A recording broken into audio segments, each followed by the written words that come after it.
18 horas. Notícias de Manaus, Amazonas, Brasil e do mundo. Agora na Mix. 6 horas, 1 minuto em Manaus. Você no melhor Mix do Brasil. Começando mais uma edição do programa 18 horas. É isso aí, tamo junto, Carlão. Muito boa noite pra você, sintonizado aqui em 100,7. Já começo agradecendo a sua companhia. Você também que nos acompanha através do @18horas news. Karine, oi. Temos presentes aí para os nossos ouvintes? Gente, corre porque o show é amanhã, Internacional Dire Straits. Exato, amanhã, quarta-feira, lá no Estúdio 5. Então, para tudo agora. Parou. Pra você que está passando nesse momento na porta, aqui na frente da Rádio Mix, na Rua Fortaleza, 585 Adrianópolis, nós temos 2 pares de convite, ou seja, as 2 primeiras pessoas que pararem agora aqui na porta da rádio, bacana, cada um leva um par de convites para conferir esse showzaço internacional Dire Straits amanhã lá no Estúdio 5. 18 horas.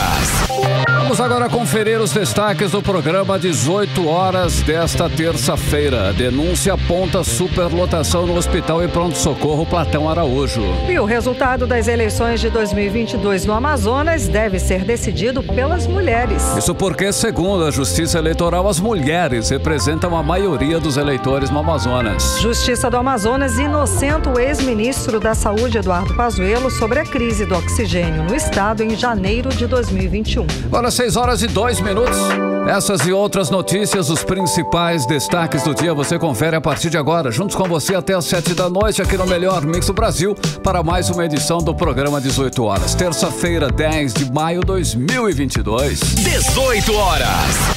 Olha, desde o começo do programa 18 horas, que vai fazer aí 3 anos, hein? Lá no início, Karine Leão e ouvintes, 3 anos já se passaram, 3 anos inclusive agora no mês de maio. Nós acompanhamos aí de perto a questão da saúde pública aqui no estado desde lá, hein? E foram noticiadas muitas denúncias graves durante esse tempo, esse período. Uma delas, no início de 2020, antes da pandemia, nossa reportagem mostrava o desabastecimento nas unidades de saúde. Na época, já faltava até EPI para os profissionais trabalharem. Exatamente, Carlão. E com a pandemia, é claro, tudo só piorou de lá para cá. E vou lembrar aqui a compra superfaturada de ventiladores pulmonares para as vítimas da Covid-19. Essa irregularidade foi levantada pelo nosso jornalismo e noticiada em primeira mão aqui no 18 horas. A questão tornou o governador Wilson Lima réu no Superior Tribunal de Justiça. Wilson Lima é acusado de chefiar uma organização criminosa responsável por desviar recursos nessa compra de ventiladores durante a pandemia. Karine, ele é acusado pelo Ministério Público Federal por crimes de dispensa irregular de licitação, fraude a procedimento licitatório, embaraço às investigações, peculato e, como você disse, Karine, de liderar uma organização criminosa. E as denúncias na saúde só aumentam, Carlão. Desta vez a gente recebe a denúncia lá do Hospital e Pronto-Socorro Platão Araújo, na zona leste de Manaus. O deputado estadual Dermilson Chagas denunciou na Assembleia Legislativa a superlotação no hospital. Segundo o deputado, pacientes idosos estão dormindo em macas nos corredores do hospital e sem a menor estrutura. Não tem nem cobertores. Vamos acompanhar aí os detalhes na reportagem de Nathalie Moraes. O deputado estadual Dermilson Chagas denunciou a rede pública estadual de saúde mais uma vez. Principalmente as unidades de urgência e emergência, que continuam com um péssimo atendimento aos pacientes. O parlamentar citou como exemplo o caso do Hospital e Pronto-Socorro Platão Araújo, na zona leste da cidade. Para comprovar a sua denúncia, o parlamentar apresentou no telão do plenário Rui Araújo da Assembleia Legislativa do Amazonas fotos que revelam a superlotação do hospital, que acomoda pacientes, inclusive idosos, em macas sem lençol pelos corredores. De acordo com as denúncias recebidas pelo deputado Dermilson Chagas, também não há copos plásticos para que os pacientes tomem água, além de outros insumos. Isso aí é o Platão. Cadê o dinheiro da saúde? Cadê o excesso de arrecadação? Corredores lotados, não tem água, não tem copo para beber. Água. Gostaria, olha a foto daquele senhor numa maca, sem lençol, num corredor. Dá para ampliar a foto, por favor? O que a UNOAR está fazendo lá, deputado Wilk? A UNOAR vende beleza. Porque trabalho, isso aí é trabalho, dignidade, são condições humanas, tratamentos humanos dados à nossa população na saúde. Deputado Pérez, olha esse senhor de idade, no corredor, em cima de uma máquina, sem lençol. Não tem copo para beber água, deputado Wilker. Wilson, cadê o dinheiro? Cadê o dinheiro? O deputado Dermilson Chagas afirmou que o governo do Amazonas extrapolou os gastos em saúde que foram aprovados pelos parlamentares sem sequer melhorar de fato a qualidade da rede hospitalar do estado. O deputado explicou que a dotação inicial aprovada pela Assembleia Legislativa do Amazonas para o ano de 2021 foi de 2,6 bilhões de reais, mas o governo do Amazonas gastou mais de 4,5 bilhões. Pelo volume de recursos utilizados pela gestão do governador Wilson Lima, a rede estadual de saúde deveria estar no mínimo mais estruturada, assim como seu atendimento. O deputado Dermilson Chagas cobrou a ida do secretário de Saúde do Estado, Anuar Samad, à Assembleia Legislativa para prestar esclarecimentos. O pedido ainda não teve resposta. Nathalie Moraes para o 18 horas. Você está ouvindo 18 horas. Olha, o resultado das eleições de 2022 no Amazonas deve ser decidido, olha só, pelas mulheres, hein? Isso porque, segundo a Justiça Eleitoral, elas são a maioria no estado. O voto feminino também foi maioria nas eleições, olha só, no ano de 2018 e no ano de 2020, Karime. Exato, e na análise de uma entidade de mulheres, que é a União Brasileira de Mulheres do Amazonas, essa maioria entre o eleitorado é muito importante, principalmente esse ano, porque em 2022 completam 90 anos da conquista do voto feminino aqui no Brasil. Vamos acompanhar os detalhes dessa história agora na reportagem de Odinei Araújo. O dia 24 de fevereiro de 1932, no então governo de Getúlio Vargas, foi um marco na história da mulher brasileira. É que nessa data, depois de muitos anos de reivindicações, as mulheres conquistaram o direito de votar e serem eleitas para cargos no Executivo e Legislativo do Brasil. E hoje, 90 anos depois, elas são maioria entre os eleitores do país e do Amazonas, conforme dados do Tribunal Superior Eleitoral. O diretor-presidente da empresa Action Pesquisas de Mercado, Afrânio Soares, comenta a superioridade feminina entre os eleitores. As mulheres já eram maioria, já são maioria há algum tempo. Para você ter uma ideia, eu puxei os dados da última eleição, de 2020, haviam 51,5% de mulheres e 48,46% de homens. Então, as mulheres, na época, representavam 1.259.000 eleitoras e agora elas são 1.299.000. Um dado interessante é que em todas as faixas etárias, desde os 16 anos até os que têm idade superior a 79 anos, as mulheres também são maioria em todas as faixas. O acréscimo de novas eleitoras do pleito de 2020 para esse ano foi de mais de 40.000. O presidente da empresa de pesquisa diz, no entanto, que apesar de serem a maioria, costumeiramente as mulheres não são decisivas no resultado da eleição majoritária, ou seja, para os cargos de presidente da República, governador e prefeito. Afrânio Soares explica o porquê. Normalmente as mulheres não votam por uma questão de gênero, a não ser nos candidatos proporcionais. Vou dar um exemplo. Candidatas mulheres têm mais chances de receber o voto de mulher, de outras mulheres, de eleitoras mulheres, em cargos como, por exemplo, concorrendo para Senado, concorrendo para deputado federal, para deputado estadual. mas isso não se repete na mesma proporção quando se tem uma mulher candidata a governador, por exemplo, a presidente da República. Ainda conforme o especialista, candidatas bem votadas historicamente, como a ex-senadora Vanessa Graziotin e a ex-deputada federal Rebeca Garcia, em todos os pleitos tinham mais de 60% dos seus votos entre as mulheres. Para ele, se as mulheres votassem em conjunto, poderiam sim decidir o próximo presidente da República e o próximo governador do Amazonas, com um percentual de diferença de pouco mais de 1%, mas que é suficiente para vencer um pleito. Mas apesar da pulverização de opiniões, elas podem ser maioria na rejeição de determinado candidato, o que poderá impactar em muitas candidaturas. A presidente da União Brasileira de Mulheres no Amazonas, Eriana Azevedo, ao mesmo tempo em que lamenta a pouca representatividade feminina na política brasileira e o engajamento das mulheres no resultado das eleições, também comemora os 90 anos da conquista do direito ao voto entre esse público. É importante que a gente reflita, né? É importante que as mulheres possam compreender esse papel que possuem. A gente sabe que algumas pautas femininas, né, que são pautas muito sensíveis, que são pautas nossas e que, infelizmente, não que os homens não possam tocá-las, né? A gente sabe que tem homens que apoiam as nossas causas e as nossas lutas, mas que as mulheres têm muito mais sensibilidade e compreendem isso.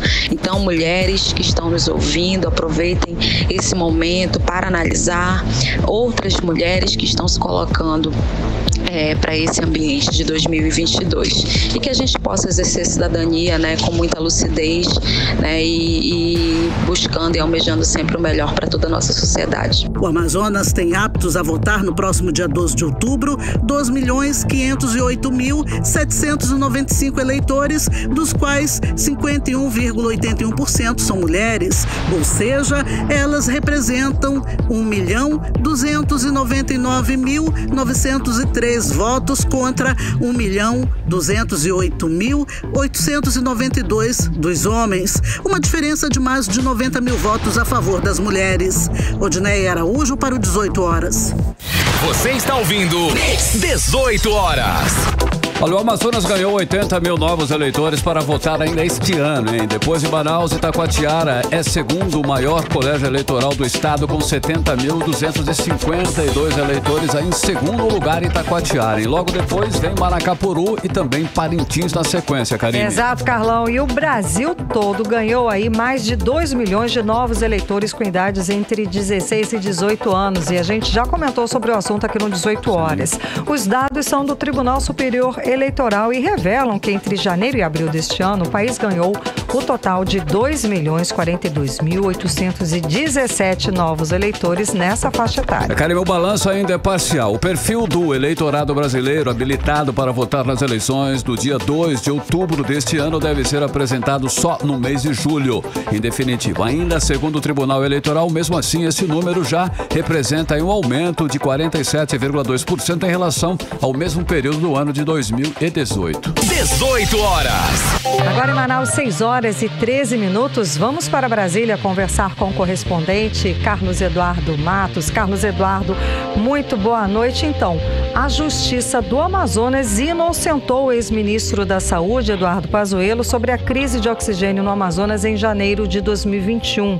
Gente, quando pacientes internados em unidades de responsabilidade do governo do Amazonas morreram asfixiados com a falta de oxigênio no estado. Foi o segundo colapso do sistema de saúde do Amazonas durante a pandemia e um dos piores episódios da história do estado do Amazonas. Então, Cadu, conta pra gente mais sobre essa decisão. Boa noite.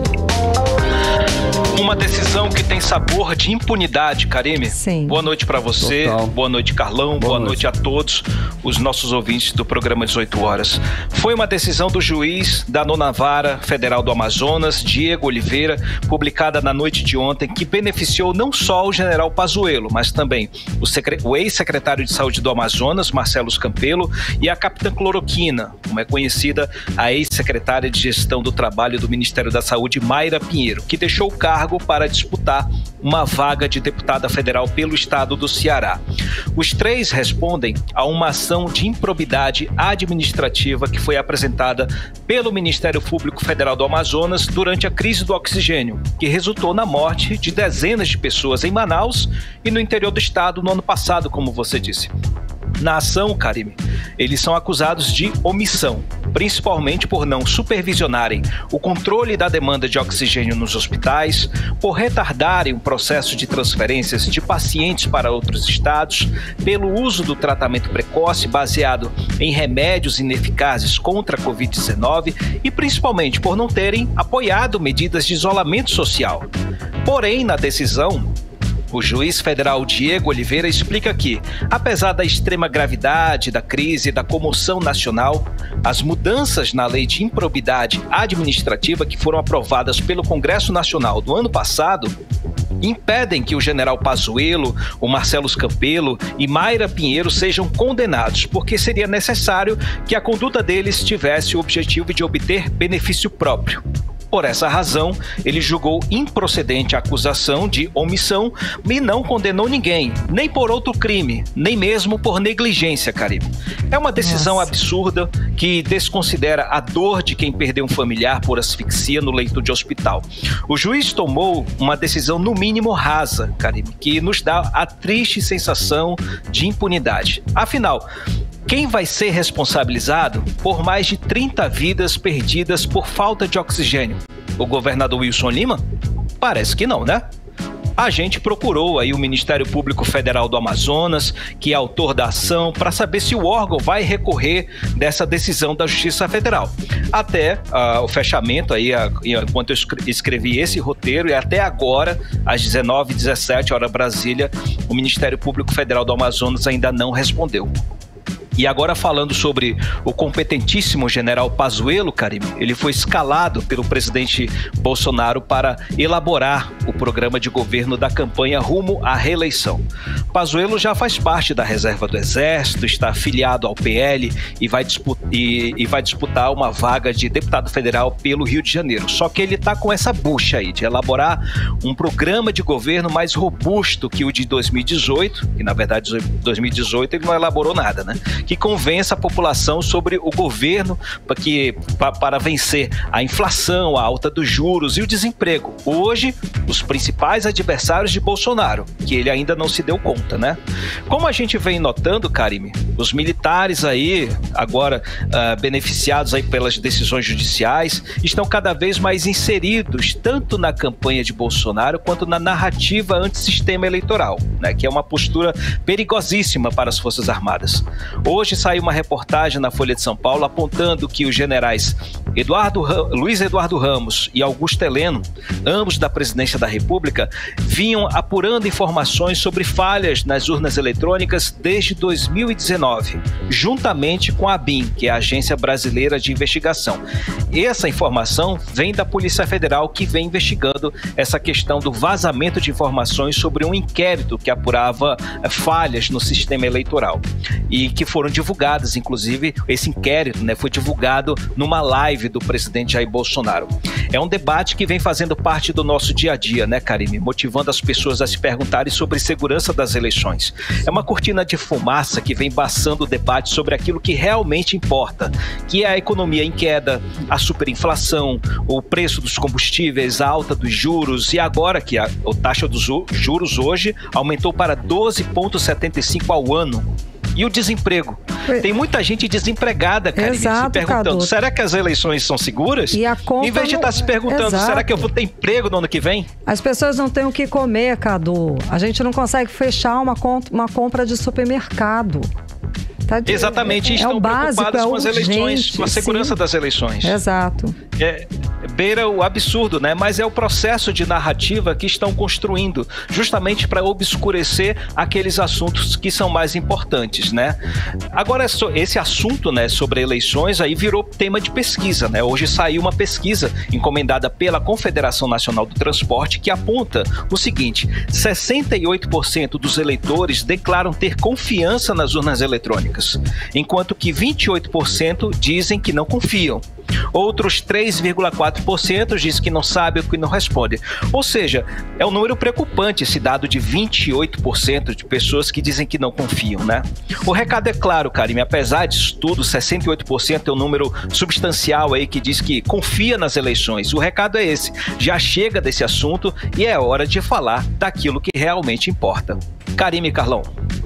Ei, Cadu, ainda está rendendo, inclusive, aí o perdão, né, que o presidente deu lá para o deputado Daniel Silveira. O Palácio do Planalto disse aí para o Supremo Tribunal Federal que a graça concedida ao deputado é constitucional, sim. O que está acontecendo aí? Qual é, né, essa discórdia? Está havendo uma discórdia? O que está acontecendo?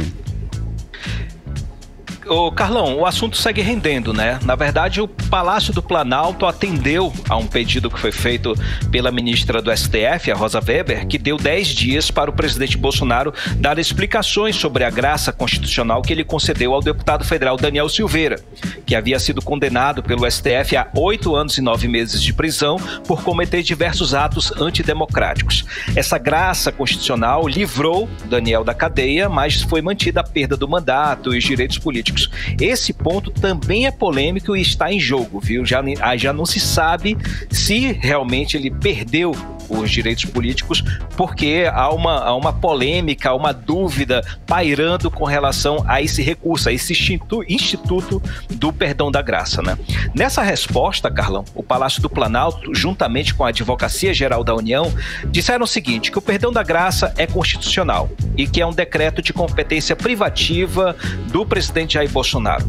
E a AGU também argumenta que não há mais possibilidade de se impor sanções ao deputado Daniel Silveira. Por isso, ele está autorizado a participar de eventos políticos, como fez aí há uns dias atrás, inclusive não usar a tornozeleira eletrônica, que é outro grande problema. A bateria acabou, ele continuou lá, usando o aparelhinho no tornozelo, né?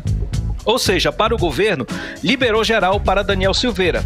Mas é importante ressaltar o seguinte, Carlão, Daniel Silveira já é carta fora do baralho do presidente Jair Bolsonaro, porque ele foi usado como bucha de canhão para atacar o STF, notadamente aí o ministro Alexandre de Moraes. E surtiu efeito, porque o STF ficou acuado e até hoje não deu uma resposta à altura. Foi um checkmate realmente do presidente Jair Bolsonaro.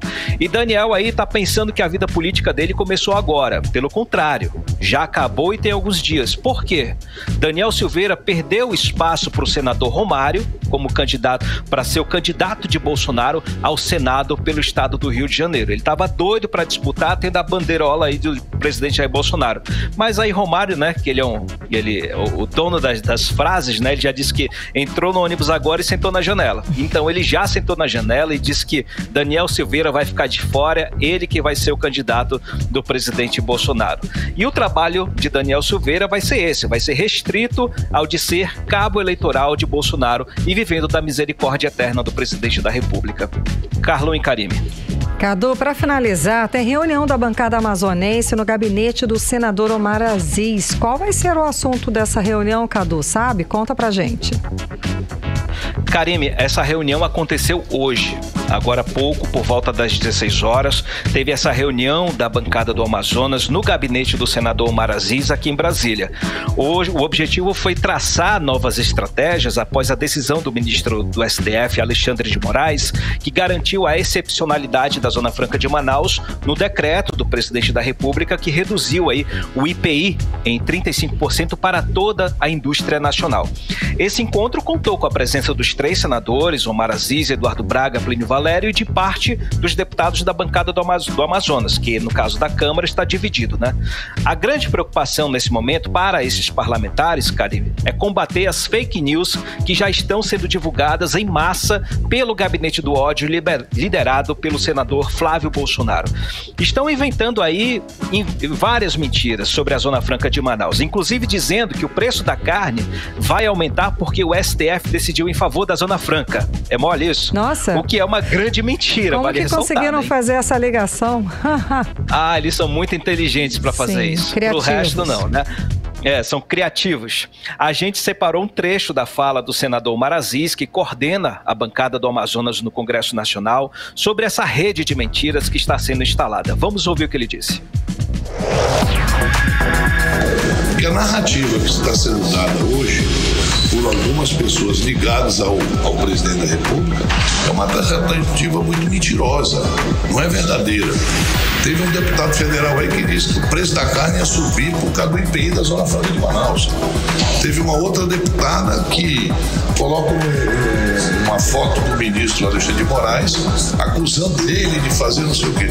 Veja bem, essas narrativas são prejudiciais ao país, divide o país, divide estados coloca estados contra estado. O Amazonas não pediu para retirar a redução do IPI dos outros estados. O que nós pedimos é a nossa excepcionalidade constitucional. E isso nós vamos lutar até o fim. Quantos meses faz que essa medida foi editada? Uns 2 meses mesmo. 25 de fevereiro. 25 de fevereiro, 25 de março, 25 de abril. E nós estamos já no mês de maio. Nós já estamos hoje dia 11, né? Hoje é dia 2. Qual foi o produto que baixou em algum lugar do Brasil sobre os produtos que foram? Pelo contrário. Você está ouvindo 18 horas. A gente acompanhou a análise lúcida do senador Omar Aziz, coordenador da bancada do Amazonas no Congresso Nacional, a respeito da Zona Franca de Manaus e dos decretos aí, redução de IPI, né, Cadu? Há uma grande ignorância do resto do país em relação a este assunto. Tem um deputado, né, o Mitraldi, que é do estado de São Paulo, do Partido Novo, que vem um desses personagens que vem inventando diversas mentiras sobre a Zona Franca de Manaus. É a ignorância imperando, mas é um gabinete, é um mecanismo de ódio que atua em favor do grupo bolsonarista e contra aqueles que falam contra esse sistema que compõe o bolsonarismo. Karime, amanhã o assunto volta a ser debatido, viu? Dessa vez com o presidente da Câmara, o deputado em exercício, o Marcelo Ramos, que agora está em confronto direto com Arthur Lira, viu? Por causa da Zona Franca de Manaus. O presidente da Câmara está planejando tirar Marcelo Ramos e mais 2 deputados da mesa diretora, supostamente porque eles mudaram de partido, né? Mas, na verdade, é um movimento para calar Marcelo Ramos, que é uma forte oposição ao presidente Jair Bolsonaro na mesa diretora da Câmara dos Deputados, o que para esse grupo bolsonarista é muito perigoso. É um conflito que só deve esfriar depois das eleições presidenciais, mas enquanto ele está lá, ele vai puxar o assunto Zona Franca de Manaus para dentro da Câmara dos Deputados. Vamos torcer e continuar na luta. Sim. Valeu, Karime, um abraço para vocês. Valeu. Obrigada pelas informações, Cadu. Boa noite, bom trabalho. Valeu, gente. Um abraço a todos. Tchau. 18 horas. Agora são 6 horas e 28 minutos. Você na sintonia certa no melhor mix do Brasil. Daqui a pouco, no 18 horas, você confere. Nova pesquisa eleitoral revela que o ex-governador Amazonino Mendes dispara na preferência dos eleitores do estado. É o nosso assunto em instantes. Mix. Agora nós vamos conferir a previsão do tempo em tempo e temperatura para esta noite, madrugada também aí de terça-feira. Tempo e temperatura, Karime Leão. Previsão do tempo. Segundo informações do Climatempo, a previsão é de pancadas de chuva durante a noite e a madrugada. A mínima prevista é de 24 graus e a máxima pode chegar a 31 graus. As chances de chuva são de 67% e a umidade relativa do ar fica entre 59% e 96%. Olha, foi sancionada a lei que proíbe presença de adultos desacompanhados de crianças em espaços infantis de autoria da deputada Maiara Pinheiro, Karine. A medida tem o objetivo de garantir a segurança de menores que estiverem em espaços públicos infantis, como os naquelas áreas, né, nos shoppings e praças, né? A repórter Nathalie Moraes tem mais detalhes sobre o assunto. Os estados da Amazônia Legal registraram no ano passado um total de 7.453 casos de violência sexual contra crianças e adolescentes de 0 a 19 anos. Os dados mostram os 2 tipos de abuso: o estupro, ato sexual com pessoas sem consentimento, e estupro de vulnerável, ato libidinoso com menores de 14 anos, com consentimento ou não, crimes esses muitas vezes praticados dentro da própria casa e também por pedófilos. Na tentativa de diminuir a violência sexual contra as crianças, foi sancionada uma lei de autoria da deputada estadual Maiara Pinheiro, que proíbe a presença de adultos desacompanhados de crianças em espaços infantis. Sancionada no fim do mês de abril, a medida tem o objetivo de garantir a segurança de menores que estiverem em espaços públicos e infantis como brinquedotecas, playgrounds, shoppings, praças e outras áreas que sejam de exclusividade para as crianças. Para a parlamentar, essa lei veio para realmente evitar o constrangimento de crianças por aliciadores e inibe a presença de adultos em um espaço que é destinado ao público infantil. Que não seja permitida o uso disso por adultos desacompanhados de crianças. Isso inibe, o aliciamento, inibe o constrangimento dessas crianças para que elas possam ter a liberdade de brincar do que elas quiserem. Então, eu acho que é mais uma medida importante aí, tentando proteger as crianças do nosso estado. A divulgação da lei deverá acontecer por meio de placas instaladas nos locais com a frase proibida a permanência de adultos desacompanhados de crianças em espaços destinados ao público infantil. Um último levantamento feito pela Unicef entre os anos de 2017 e 2020 mostraram que cerca de 62 mil crianças foram vítimas de estupro só na região norte. É um dado alarmante que requer nossa atenção e que reforça a importância de termos mais medidas efetivas para prevenir e combater este tipo de crime. Nathalie Moraes para o 18 Horas. Você está ouvindo 18 Horas. Sindicato das Empresas de Navegação Fluvial no estado do Amazonas apresentou um balanço assustador sobre a falta de segurança nos rios do Amazonas. Segundo o sindicato, mais de 1,5 milhão de litros de combustíveis foram roubados nos 4 primeiros meses de 2022 nos rios do nosso estado, Karine. Exato, Carlão. E segundo o vice-presidente do sindicato, Madison Almeida Nóbrega, o governo do Amazonas nada tem feito para combater as ações dos piratas dos rios, que têm roubado essas cargas com frequência. O repórter Hector Silva traz mais informações sobre o assunto pra gente. A violência que impera no estado do Amazonas também tem atingido aqueles que utilizam os rios para transportar cargas. Reflexo disso é o relatório feito pelo Sindarma, o Sindicato das Empresas de Navegação Fluvial no estado do Amazonas, que mostra que mais de 1,5 milhões de litros de combustíveis foram roubados por grupos criminosos conhecidos como Piratas dos Rios nos 4 primeiros meses do ano. Segundo o vice-presidente do Sindarma, Madison Nóbrega, os transportadores de cargas estão expostos nos rios sem policiamento. Teve um colega que ele sofreu um roubo de quase 500 mil litros de gasolina. Em 2, 3 dias ninguém consegue detectar mais aonde foi parar 500 mil litros de gasolina. Então, há um fácil descarte, desse produto, é muito receptor desse produto. Não há fiscalização pelos órgãos competentes aonde é revendido esse produto, onde é consumido esse produto, entendeu? Ainda segundo Madison Nóbrega, várias reuniões foram feitas com a Secretaria de Segurança Pública do Estado pedindo apoio aos empresários que fazem o transporte das cargas e nada foi feito. As empresas estão contratando empresas de segurança para acompanhar esses comboios. A gente tem aí uma promessa e até já teve reuniões da Secretaria do Estado do Amazonas de nos ajudar nesse sentido, nessa dificuldade que há com a insegurança nos rios. No entanto, não existe ainda nada de concreto.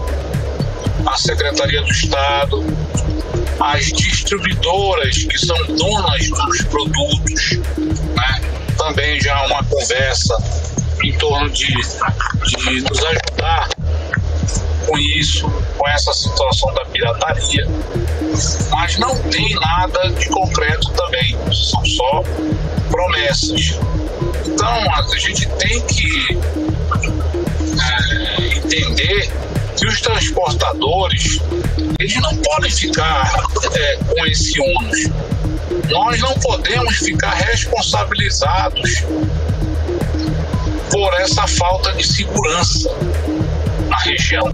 A reportagem do 18 Horas entrou em contato com a Secretaria de Segurança Pública do Amazonas sobre as informações passadas pelo vice-presidente do Sindarma em relação às promessas não cumpridas. Até o fechamento desta reportagem, não tivemos respostas da Secretaria. Hector Silva para o 18 Horas. Você está ouvindo 18 Horas.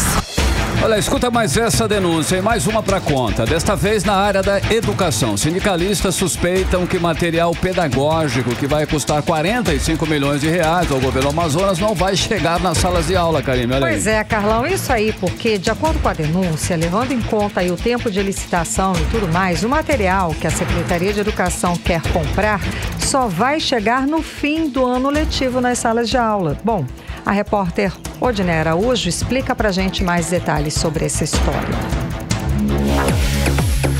A Secretaria de Educação do Estado publicou 2 termos de contratos, sendo um deles por inexigibilidade, ou seja, quando a competição, que é o princípio básico das licitações, não é viável. Geralmente, essa impossibilidade de competição ocorre quando determinado objeto é exclusivo de uma empresa ou pela falta de empresas concorrentes. No caso da SEDUC, o valor global do contrato sem licitação, alegando falta de concorrência, é de quase 45 milhões e meio de reais para a compra de materiais didáticos a serem distribuídos a alunos e professores da rede estadual. Alegando inviabilidade da licitação, a SEDUC vai pagar 21 milhões e 800 mil reais para a empresa Movimenta Editora pela compra de livros nacionais, 570 mapas, sendo 72.217 coleções para alunos e 570 unidades para professor. A SEDUC contratou também a empresa Poranduba Consultoria Educacional para a compra de livros destinados aos alunos da educação de jovens e adultos e ensino médio. Também sairão dos cofres públicos, sem licitação, 23 milhões e meio de reais para a compra de livros para professores. Mas para os 2 sindicatos que representam os trabalhadores da educação, esse contrato é questionável. A presidente do Sinteam, Ana Cristina Rodrigues, que representa todos os trabalhadores da educação no Amazonas, diz que se o material está sendo empenhado nesse momento, dificilmente chegará em sala de aula até o fim do ano letivo. Nós não somos contra a compra de livros didáticos para o aluno. Entretanto, o que nos preocupa é que esse material que está sendo empenhado agora não chegará a tempo. E mesmo que chegue, os alunos não irão poder consumir, nem os trabalhadores profissionais de sala de aula, porque já estão utilizando um outro material e não haverá tempo disponível para isso. Então, de qualquer forma, fica um gasto excessivo e às vezes até um pouco desnecessário. Já o coordenador de comunicação do Asprom Sindical, Lambert Melo, que representa os professores e pedagogos de Manaus, diz que a desconfiança de que a Secretaria de Educação desse governo tem sido usada como balcão de negócios. São compras bastante suspeitas, porque essas dispensas de licitação, elas não têm justificativas plausíveis que realmente demonstre sequer uma emergência na compra desses materiais. E, portanto, todos esses materiais que estão sendo comprados, eles poderiam estar sendo comprados respeitando a legislação, respeitando a exigibilidade da licitação. A desconfiança do líder sindical é de que a dispensa de licitação tenha fins eleitoreiros. E nós desconfiamos aí fortemente é que está tendo urgência de liberar esses recursos públicos para as empresas privadas que certamente vão depois retornar com esse dinheiro em Caixa 2 para financiar as campanhas dos candidatos do governo, que serão aí o próprio governador Wilson Lima, que é candidato à reeleição, como também os outros candidatos aí a deputado estadual, a deputado federal. O governo do estado não se pronunciou sobre o que disseram as lideranças sindicais. Odneia Araújo para o 18 horas. Você está ouvindo 18 horas. Agora em Manaus, 6 horas e 39 minutos. Vamos falar sobre os bastidores da política local com a repórter Artemisa Gadelha. Artemisa, boa noite. Então, saiu nova pesquisa de intenção de voto para o governo do estado do Amazonas. E o candidato amazonino Mendes dispara na frente como preferido do eleitor. Conta pra gente mais detalhes desta pesquisa. Boa noite, Artemisa. Boa noite, Karime. Boa noite, Carlão. Boa noite a todos que acompanham o programa 18 horas. Bom, o resultado desta nova pesquisa, Karime, mexeu com os grupos políticos. Como você disse, Amazonino dispara aí com 40,1% das intenções de votos ao governo do estado do Amazonas. Em segundo, surge Braga com 20,3%. E na terceira posição, Wilson Lima com 16,6%. A pesquisa eleitoral do Instituto Diário de Pesquisa foi divulgada na manhã desta terça-feira. Nas últimas posições, seguem então em quarto lugar com 5,8%. Empatados está Ricardo Nicolau, do Solidariedade, Carol Braz, do PDT. E o pré-candidato Marcelo Amil, do PSOL, aparece com 0,9%.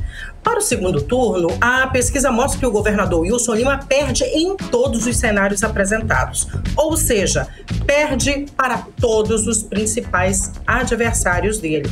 No caso de uma disputa no segundo turno entre Amazonino Mendes e o Wilson Lima, Amazonino vence o segundo turno disparado, com 53,7% dos votos, e o atual governador com 21,3%. E mesmo numa disputa direta entre Braga e o Wilson Lima, ainda assim, o Wilson perde o segundo turno. O Eduardo teria aí 43,2% e o Wilson 30,4% dos votos. O Wilson Lima ainda é líder de rejeição, com 31,1%. E o cenário mostra aí o reflexo, da administração de Wilson Lima à frente do governo do estado do Amazonas. Já Eduardo Braga também fica com uma situação complicada no quesito rejeição. Ele está em segundo lugar, com 18,3%. Entre os principais adversários, Amazonino tem a menor rejeição, com 12,6%. Temos também votos brancos e nulos, com 2,7%.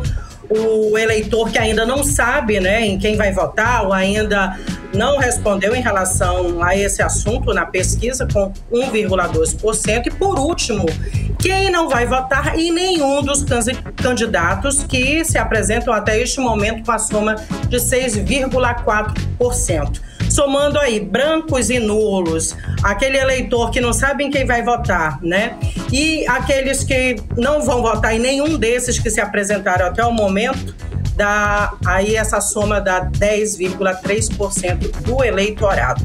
Bom, essa pesquisa ela teve à frente a coordenação do matemático, consultor e estatístico e também professor doutor Edmilson de Araújo Silva. Ela foi realizada no período de 27 de abril a 8 de maio e foram ouvidos 1.800 eleitores em todo o Amazonas, incluindo, inclusive, a capital Manaus. A pesquisa está registrada no TRE, Tribunal Regional Eleitoral do Amazonas. Eu conversei essa tarde, Karime, Carlão e ouvintes, com o cientista político Breno Rodrigo Leite, que fez uma análise da pesquisa. Vamos ouvi-lo. Amazonino historicamente gira em torno de 30% a 35% e nessa eleição ele já está na casa dos 40%, 45%, aí vai variar de acordo com a margem de erro.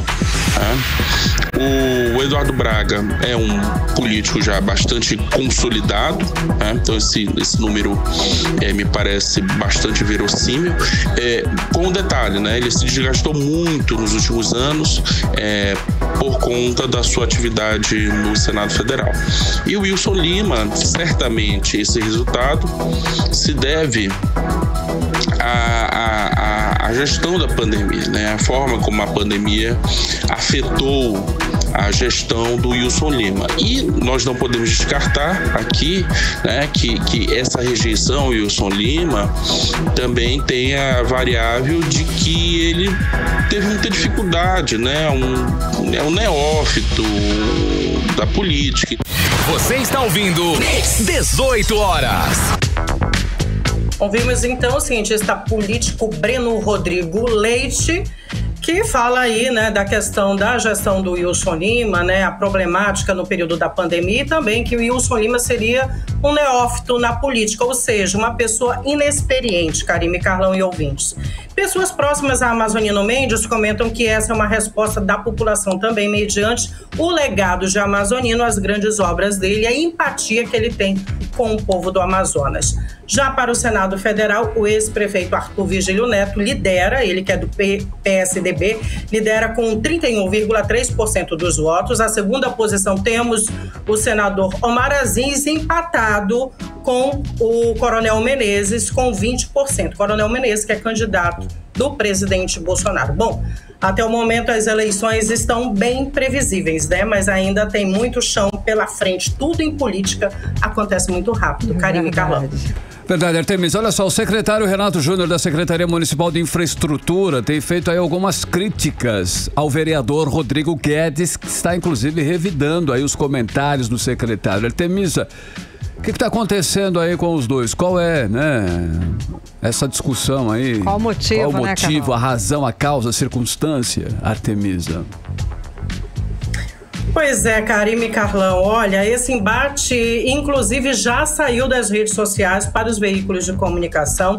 Isso não começou agora não, começou no ano passado.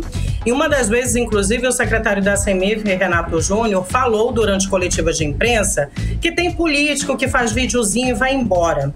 Essa afirmação foi referente à denúncia de alagação da Feira do Santo Antônio por parte do vereador Rodrigo Guedes. E aí Rodrigo subiu à tribuna para responder o secretário. Para a gente entender melhor o assunto, vamos relembrar um pouquinho e vamos ver então o vídeo do vereador Rodrigo Guedes. Indicação de número 373 para o secretário Renato Júnior, da Secretaria de Feiras, Mercados e Abastecimento. Estou aqui também com uma indicação para a Secretaria Municipal de Infraestrutura no dia 30 de abril sobre a mesma questão da alagação dentro da Feira do Santo Antônio. Estou também com outra indicação em um ofício do dia 21 de outubro pedindo a mesma manutenção. Tenho aqui mensagens que mandei ao secretário Renato Júnior. Tenho mensagens que mandei ao prefeito de Manaus com os vídeos mostrando a situação de alagação dentro da feira, que chove mais dentro do que fora. E só agora, porque foi para a grande imprensa, para os blogs, portais, que houve uma ação da prefeitura. Agora, nossa, com uma ação muito rápida, está resolvendo? Não está. Foi 300 dias depois para fazer uma manutenção básica. Então, ou ele admite que é incompetente, porque não viu os ofícios, não foi despachado os ofícios, que estão aqui, indicações e ofícios, ou deixa claro que só vai atender se for parceiro dele. Porque não atender um pedido de um vereador, por conta de alinhamento político ou não, é corrupção também. Você está ouvindo 18 horas. E essa polêmica continua, viu, Karime, Carlão e ouvintes, tudo por conta de requerimentos. Amanhã a gente volta a esse assunto, porque não acabou aí não. Inclusive o vereador Rodrigo Guedes, juntamente com o vereador Amon, já entraram com novos requerimentos e, segundo eles, isso tudo está virando uma burocracia. Eles não conseguem ter resposta da prefeitura. Karime, Carlão. Tá certo. Okay. Muitíssimo obrigada pelas informações, Artemisa Gadelha. Boa noite, bom trabalho. Boa noite. Bom trabalho também. Até amanhã. Tchau, tchau. Tchau, tchau. 18 horas. Equipes de saúde foram enviadas para o município de Amaturá, no interior do Amazonas, para investigar 12 casos de doenças de Chagas. Vamos acompanhar os detalhes na reportagem de Nathalie Moraes. Em Amaturá, no interior do Amazonas, uma equipe técnica da Fundação de Vigilância em Saúde investiga casos de doença de Chagas após o consumo de açaí. No total, 12 casos da doença já foram confirmados.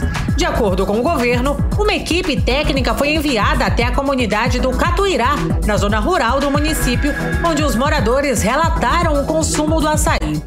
Os técnicos são integrantes da Fundação de Medicina Tropical e da Fundação de Vigilância em Saúde do Estado.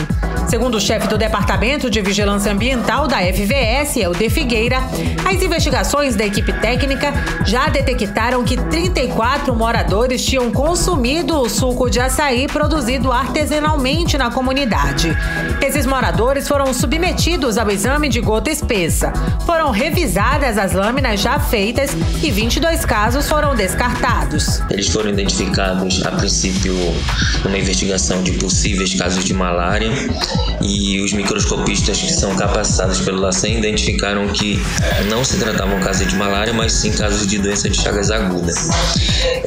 Imediatamente eles notificaram a fundação, foram orientados como proceder de maneira mais emergencial, junto com a comunidade.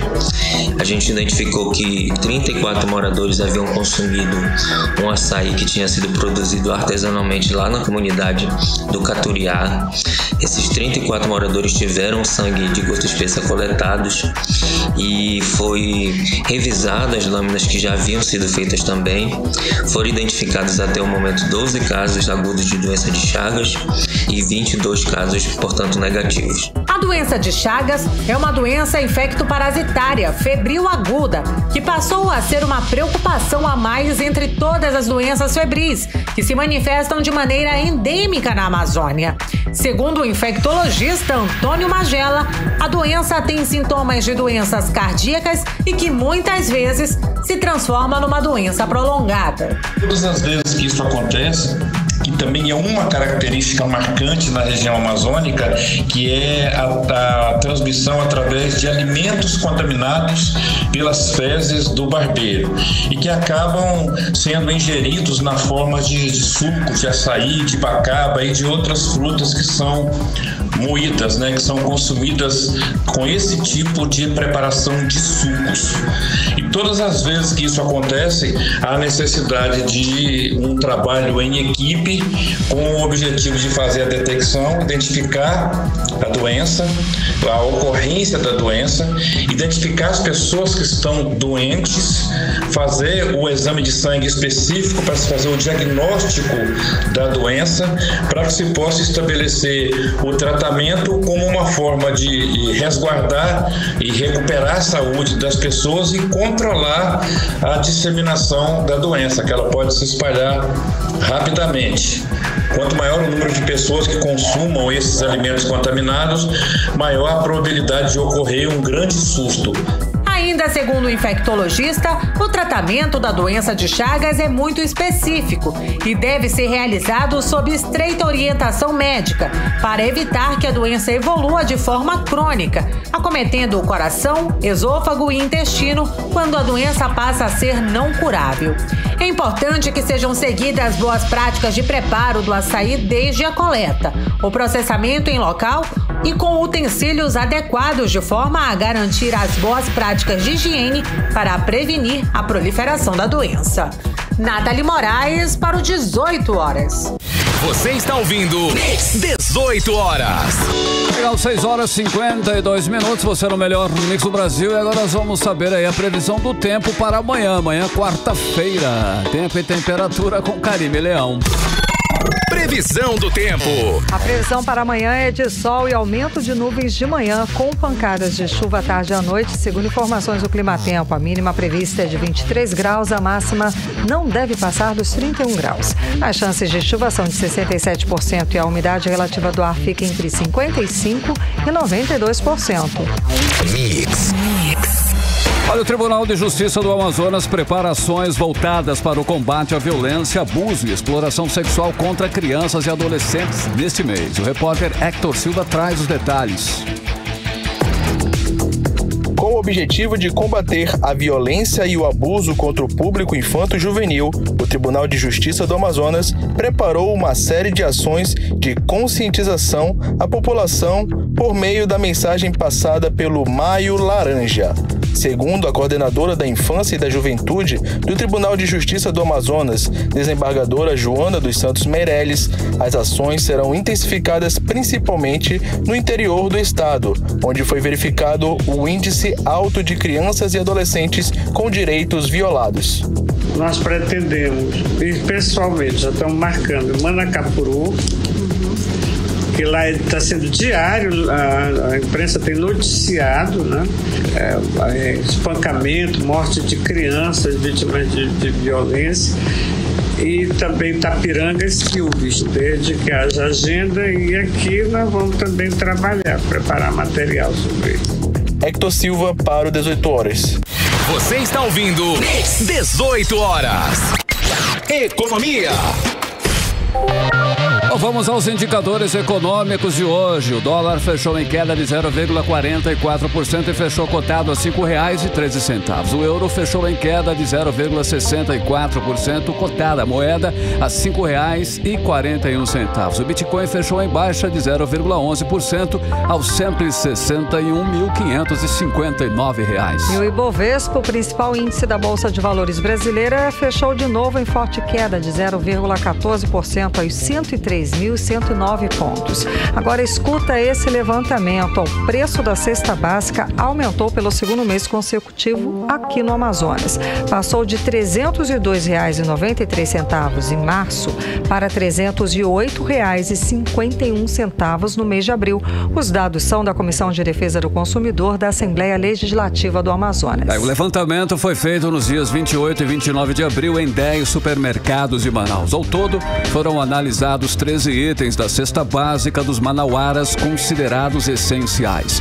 A variação encontrada entre os preços de diferentes supermercados foi de 47,25%. Os maiores aumentos foram registrados no preço do sabão em barra, papel higiênico, sal de cozinha e o açúcar. E pesquisa revela que os preços dos imóveis residenciais aqui em Manaus tiveram alta de 3,12% no primeiro trimestre de 2022, de acordo com o índice FIPZAP, que é um indicador que acompanha os preços do mercado imobiliário brasileiro. Olha, de acordo com o indicador, em Manaus a variação superou a inflação esperada pelos agentes do mercado. Para o Sindicato da Construção Civil, ainda assim o preço do metro quadrado médio no Amazonas é bem menor que o valor das outras capitais. A reportagem é de Odineia Araújo. O mercado imobiliário do Amazonas está investindo em moradias econômicas com valor de metro quadrado menor. Dos imóveis construídos no mercado local, de 90% a 95% são moradias nesse padrão.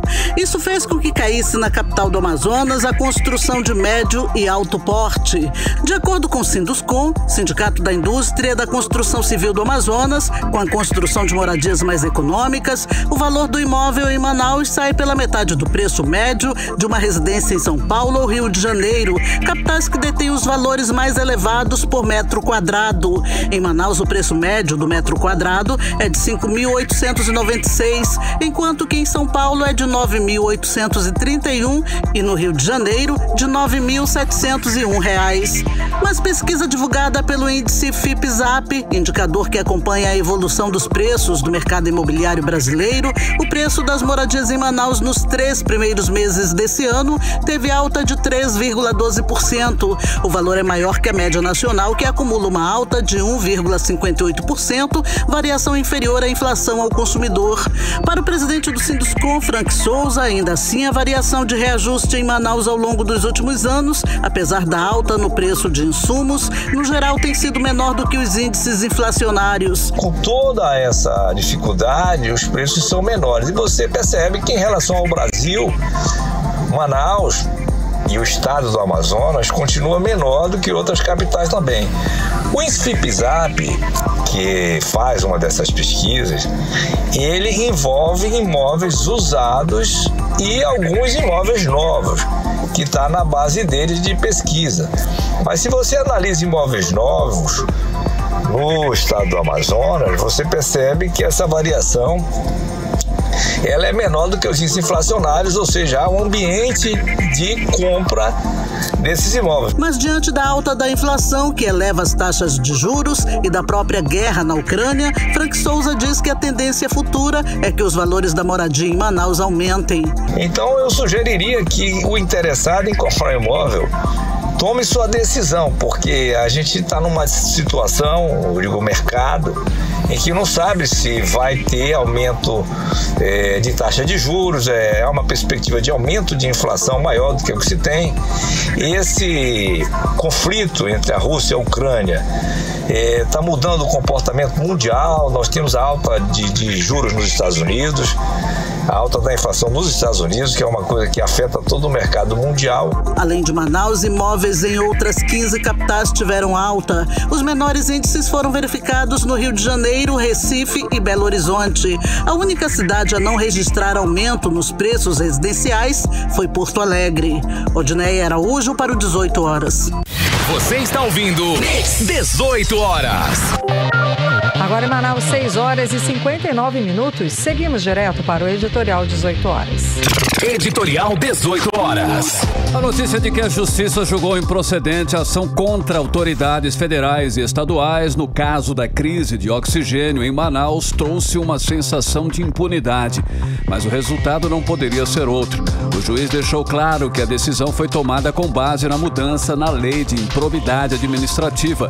Na decisão, o juiz a nova roupagem da lei e diz que, a despeito da extrema gravidade dos fatos denunciados, as condutas descritivas na ação não se amoldam a nenhuma das hipóteses previstas.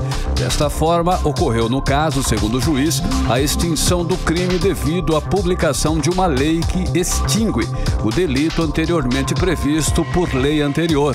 E ele destaca: boa ou ruim, a nova lei de improbidade administrativa foi democraticamente concebida pelo Poder Legislativo e ratificada pelo Poder Executivo. 18 horas.